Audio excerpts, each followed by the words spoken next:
Hello, WWE fans and the YouTube universe. Welcome back to the WWE Daily Review Show. This is the very first episode that I'm going to be reviewing Monday Night Raw, April 4th, the day after WrestleMania. And let me just say, what a fantastic main event. Way better than most of the fights at WrestleMania, way better than the main event of WrestleMania. This was a really good show, but their main focus of this show was to focus more on the NXT superstars and bring in some more superstars that haven't really been seen on the show in the past. So, what they did is, they talked about the fact that, normally the Raw right after WrestleMania is huge. They do a lot of different things, and of course, they try to get it really hyped. It's a big show. They have everything in their power. The crowd's already really excited and still thinking about WrestleMania, so they gotta try to make Raw big because everyone's thinking about WrestleMania. They gotta make Raw big so people are like, enjoy the show enough. And yeah, a lot of stuff happened on Raw. A few great things and a couple upsetting things, but, well, let's look at it a little bit. So, the show begins with Vince McMahon coming out and talking about the fact that he's happy and sad. He's sad because Roman won the title from his son-in-law and injured Stephanie with the spear at the end of the show, but he's happy that his son Shane ended up losing to The Undertaker in the Hell in a Cell match at WrestleMania. So, sorry about that, guys.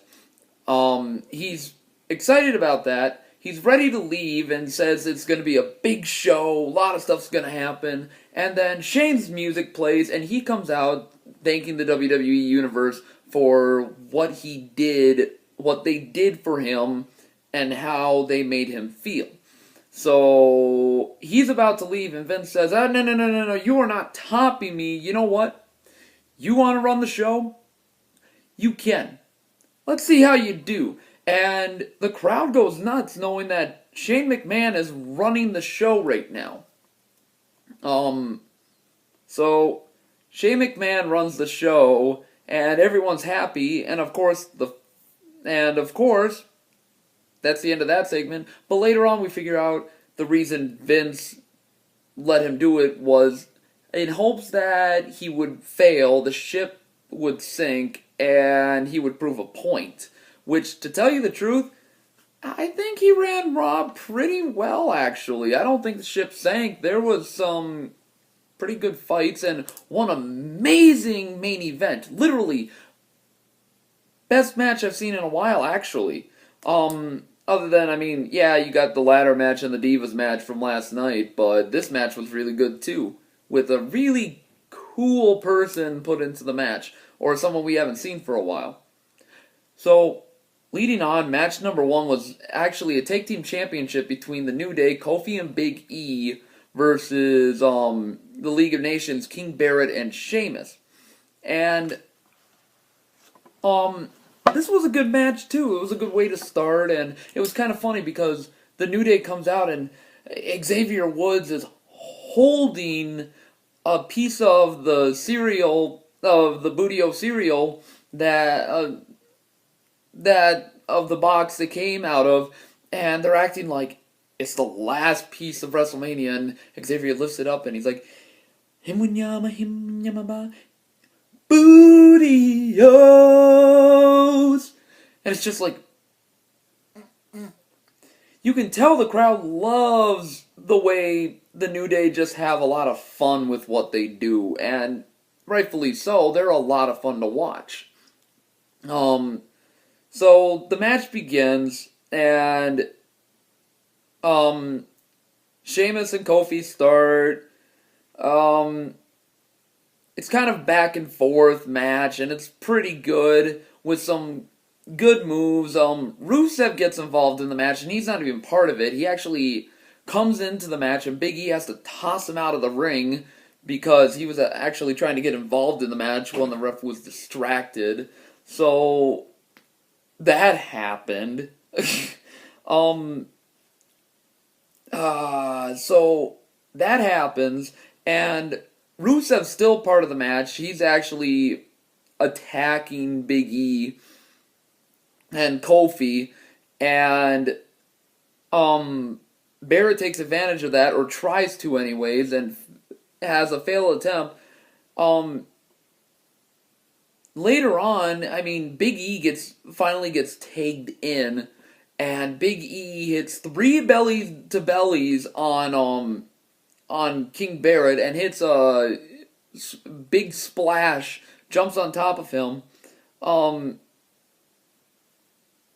He gets a knee right to the temple, but Big E throws Barrett into Sheamus, and then Big E tags in Kofi, picks him up, and Kofi gets to the top rope and jumps right on top of him, and they win the match. So they stay tag team champs, which, sorry guys, I posted in my last video on my WrestleMania review that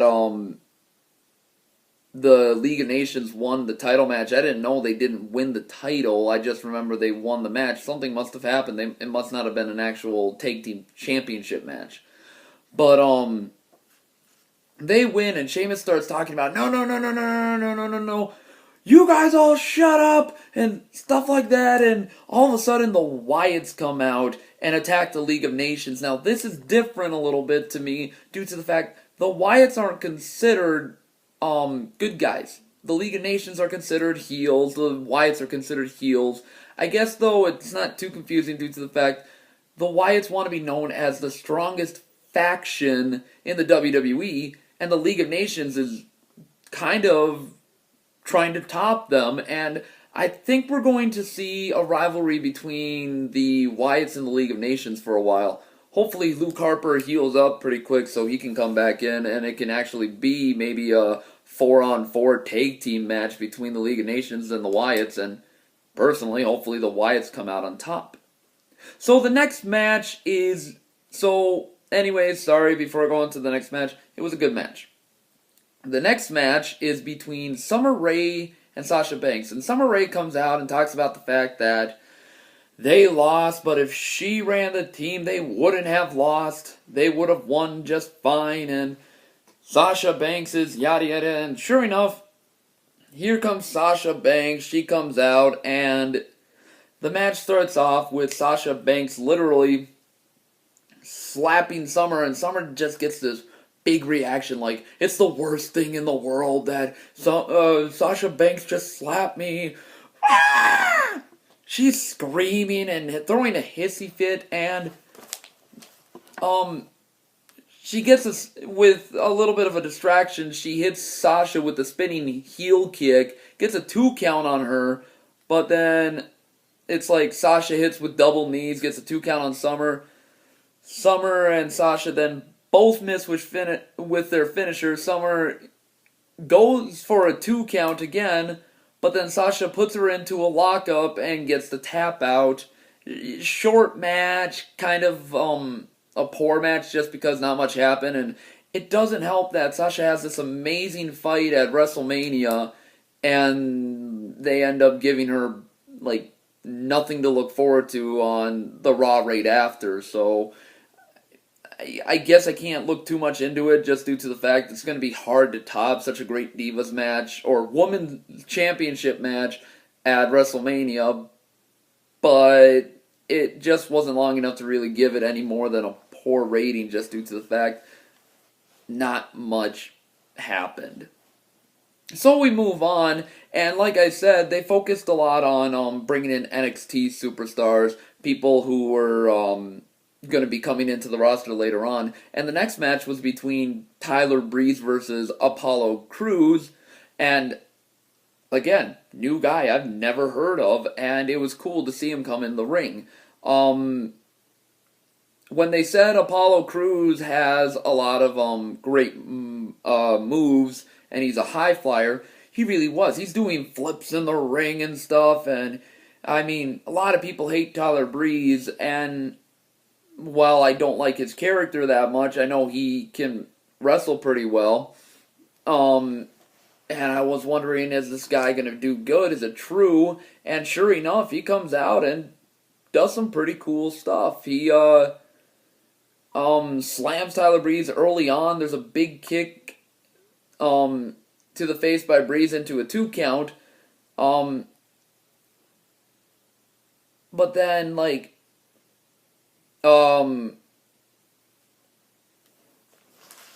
let's see, Cruz hits a gorilla press, and then runs onto the rope, does a backflip, and hits Breeze with a spin out power bomb for the 3 count. So overall, again, kind of a short match, and I know Raw matches aren't always going to be the best just due to the fact that it's not a pay-per-view. They don't focus too much on making Raw matches the most amazing things in the world, but it was okay. It was fun to see Apollo Crews debut in WWE and show what he could do. So, the next segment in the show was Roman Reigns coming out and talking about how he won the championship and everything like that at WrestleMania, talking about what happened to Triple H and them. And crowds booing, and he's like, no, come on, guys, I'm not a bad guy. I'm not a good guy. I'm the guy. And with every word he says, it's just constant booing. So he talks about the fact that if anyone wants to come into the ring, because he rightfully earned the title, if anyone wants to come in the ring and get it, come on out. Well, all of a sudden you hear, break the walls down! And sure enough, here comes Jericho. Jericho comes out and says, you're not the guy, you're just a guy. And just like all these, all of these people in the ring, and calling everyone an idiot, including Roman and the crowd, he says that Roman will never live up to what he's been able to do in the ring. So they're talking, and he says, okay, well, you know what? You said anyone could come in the ring for that. I want that title shot. So everything's happening, and all of a sudden, AJ Styles comes out. His music plays, and he's starting to point at he's pointing at the title like he wants a shot at it. Then Kevin Owens comes out, and he comes in the ring saying, no, I deserve a title shot. I just lost the Intercontinental last night. I want this title shot. And then, guess who else comes out? Sami Zayn. Sami Zayn comes out, and just like AJ Styles and Chris Jericho, and Kevin Owens, they're all really like guys. Whether Kevin Owens and Chris Jericho right now are considered heels, they're all like guys, but I think I think all of them got a pretty big cheer from the crowd. And all of a sudden, they're looking at each other, ready to fight, and Roman's ready to get into a tussle, but then Sammy and Kevin attack each other, and they start throwing each other out of the ring. Styles tosses Sammy out of the ring.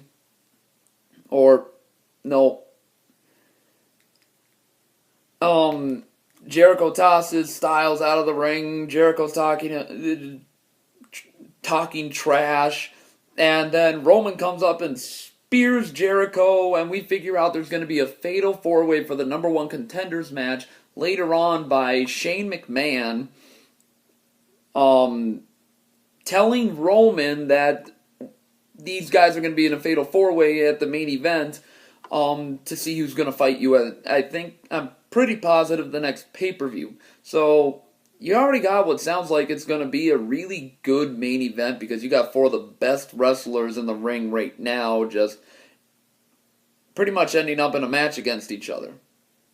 So we move on, and we get to our 4th match of the night, Baron Corbin versus Ziggler.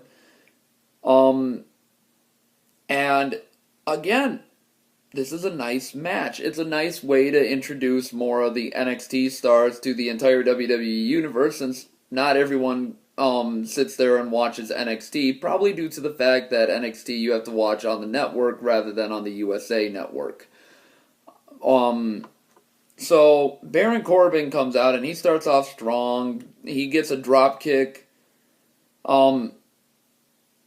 He takes down Ziggler after getting a drop kick by Ziggler.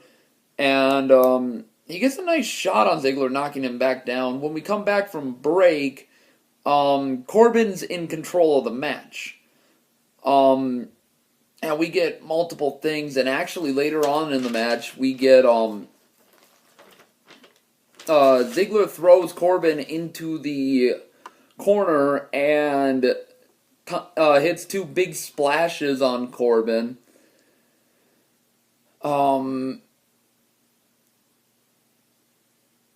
And we get Ziggler hitting with the Famouser after a missed super kick into a 2 count. He goes for the zigzag, but Corbin hits with a deep 6 into a 2 count. And later on, we get Corbin actually throwing Ziggler into the crowd. And while Ziggler's trying to get away, Corbin goes right after him and throws Ziggler into a trash can. And that's the end of the match. Now, it was a good match for how short it was. The only problem I have is I don't exactly know if Ziggler won or if it was a double countout. I think Ziggler won by disqualification because the ref might have not liked the idea of him throwing Ziggler into the trash can. But like I said, I'm not 100% sure exactly. So we move on to our next match, and it's Zack Ryder comes out and talks about how last night at WrestleMania was the happiest moment of his life. And he's really happy to be out there and happy he got that moment with his father and stuff. And shows pictures of him holding Razor Ramon's Intercontinental belt when he won it back at WrestleMania 10. And Razor Ramon holding his Intercontinental belt from last night. Well, The Miz comes out and says you should put up your title and prove to everyone here that your win last night wasn't a farce. So he gets irritated and stuff and decides he's gonna take on The Miz and do all of that and everything like that. So this is another match that was actually pretty good, and most of the matches up to this point had been pretty good. So they come out and they do their thing. So we get The Miz hits with shoulder tackle really quick. Ryder hits with a drop kick, double knees, and also a drop kick off top rope. He sends The Miz flying. The Miz flies out the top rope, then Ryder hits The Miz outside of the ring through the ropes. We go to break. Back from break, Ryder goes to hit Miz. Miz dodges out. Ryder flies out of ring. Miz gets 2 count. So on and so forth. We get Ryder constantly going for like his specials, his finishers, and The Miz constantly being able to dodge and or reverse it and get a 2 count on Ryder.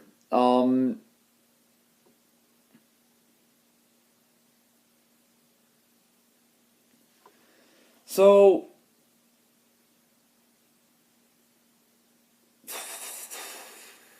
we get some pretty good action actually.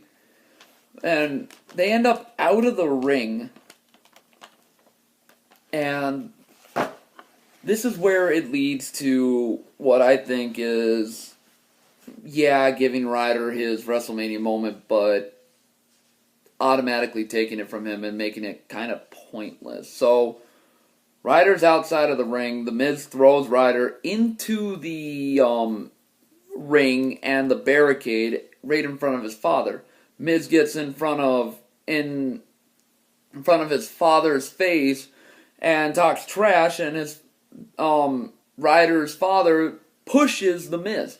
Well, The Miz's wife comes up and actually smacks his Ryder's father on live television, and while Ryder is distracted by it, trying to figure out what the heck is going on, The Miz capitalizes with the Skull Crusher, pinning Ryder and taking the Intercontinental belt from him completely within 24 hours tops. So Ryder holds on to the belt for 24 hours and gets his first WrestleMania win, first WrestleMania title win, but takes that away really fast. So we get told that Ryder's going to be getting a rematch against The Miz at SmackDown, and odds are Ryder's going to end up losing that match. And hopefully the two of them Ryder gets a rematch at Payback just because of what happened. Because I don't see how that's fair. But not everyone can, not every match is going to go the way people want it to go. So, yeah. So, next we come up to the Women's Championship, or not a match exactly, but them coming out and talking about the Women's Championship.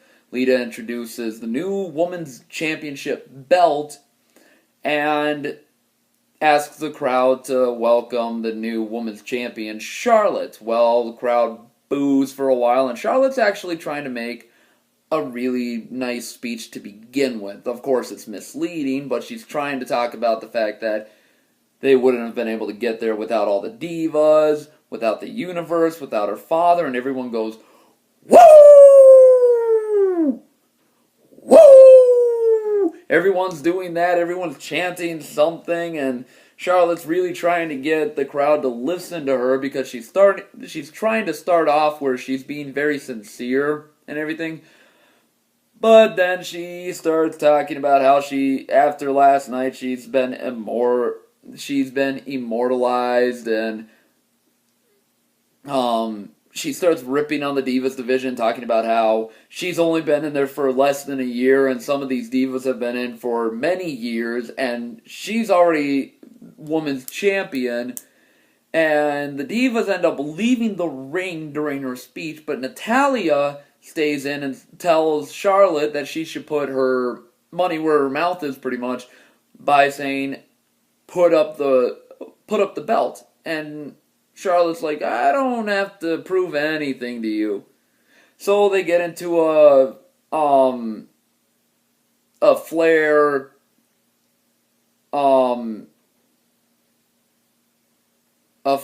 and a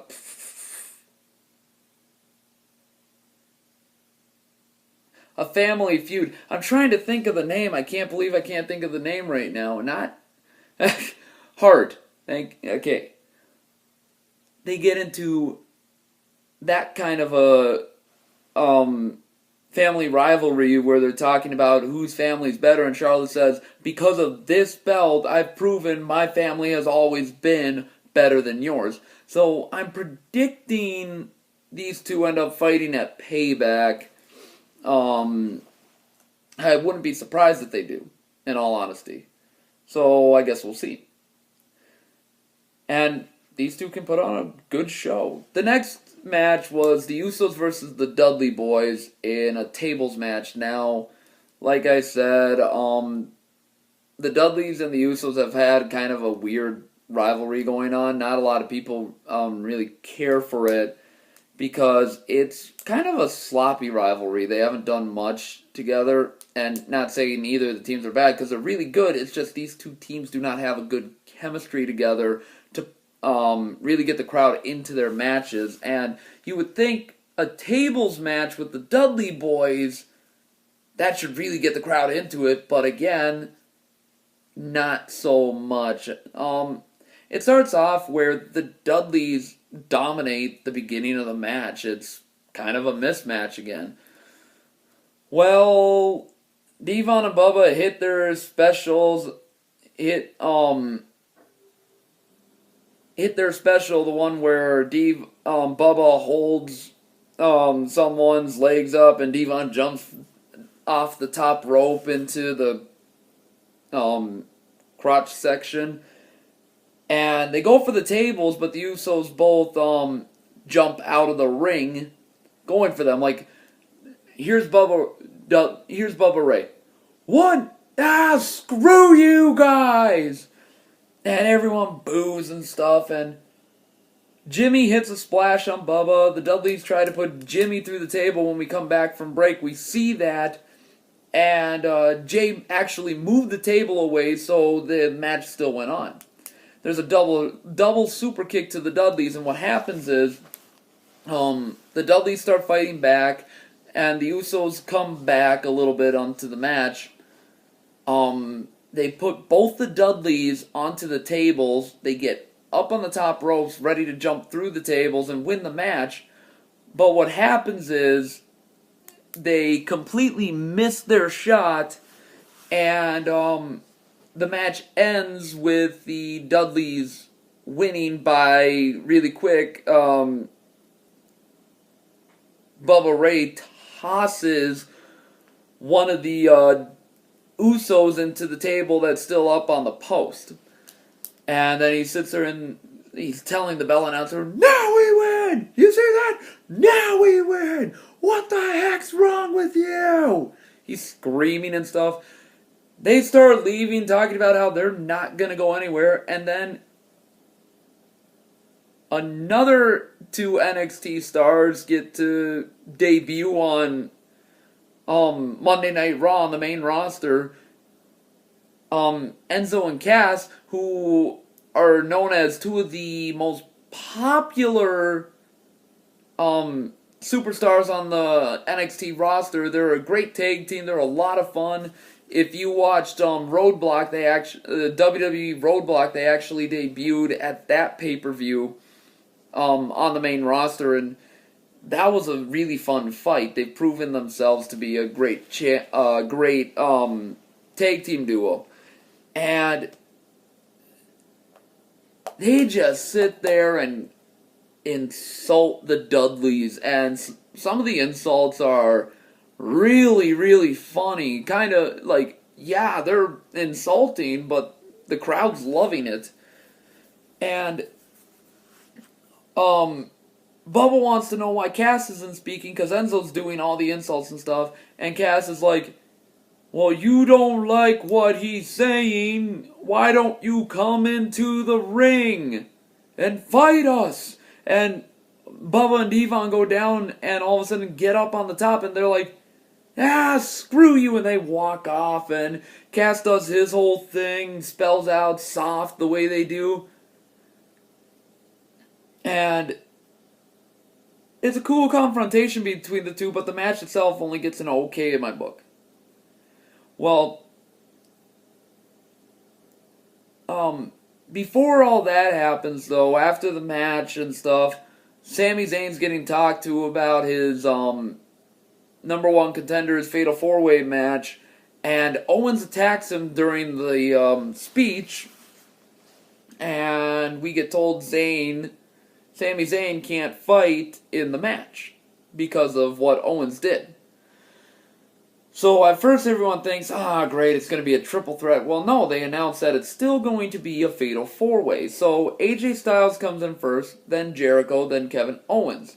They announce to the crowd about Sami Zayn and all that stuff, and they say there will still be a Fatal 4-Way. The opponent taking over is none other than Cesaro himself. And we haven't seen Cesaro for a while since his injury, and the crowd's reaction to Cesaro coming out is unbelievable. It's believable, actually. It's a great moment for the WWE Universe to get a superstar back that they've been wanting to come back for a while now. He's got some great moves, and it's a lot of fun to have him back into the ring, back into the WWE Universe. And this match is amazing in every way. This match had so many amazing moments. Constant finishers hit, power bombs, code breakers, the Cesaro swing on Jericho, the running bulldogs on Owens into the lion saw attempt where Owens put up his knees and everything. Constant toss outs, people getting thrown all over the place. These guys went nuts. And they stole the show. And it was really fun seeing Cesaro toss people back up into the air and boom! Nail them on the way down with the, what do they call it? The flying elbow? I gotta remember, it's been a while since I've seen Cesaro. And I know people are gonna think I'm not a true fan of Cesaro. I am. It's just I have a tough time remembering finishers and specials just because I get mixed up with them. So it's also cool because Cesaro actually takes control through quite a bit of the match, getting all three of his opponents on opposites on different corners and going up and hitting them back and forth, back and forth, back and forth. And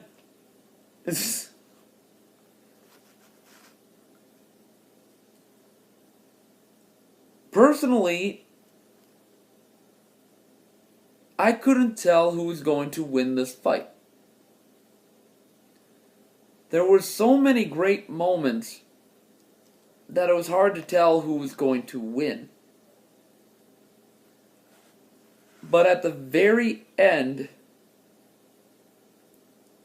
we got